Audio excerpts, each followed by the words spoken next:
Card of the Year para sa mga Gemini ngayong 2026. Okay. Gemini, this card showing the tower na naka-reverse. So, ang ibig sabihin nito, Gemini, this 2026, you need to pursue your dreams. No? Focus, magkaroon ng determinasyon sa mga bagay na gusto nating gawin kasi hindi naman daw parang mababaliwala yung mga effort na gagawin mo. Ibig sabihin, kung may mga plano ka, kung may mga bagay na ginusto ka, magkakaroon ng achievement ito, no? Lalo na kung nandun yung determinasyon. Sabi dito, Gemini, the more you effort, the more you earn. Hindi ikaw yung tipo ng tao na mapupunta sa wala yung mga bagay na pinaghirapan ngayong 2026.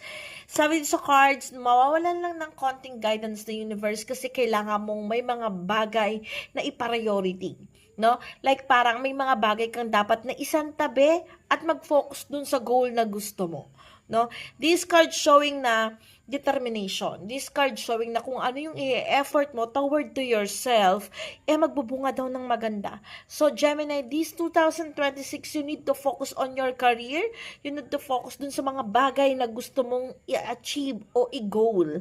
No? Kasi this card showing na hindi mawawalan ng kwenta or hindi mawawalan ng ng saysay yung mga pinaghirapan mo. Magbubunga ito. No? Kung ano yung determinasyon mo, kung ano yung mga bagay na i-effort mo, mabibigyan ng reward ni universe. So, focus ka dun sa goal na gusto mong gawin this 2026 at nakikita ko dito papasok sa iyo ang kagandahan pagdating sa iyong career. So, focus to yourself kung ano yung mga goal mo and nakikita ko dito sa cards na don't think na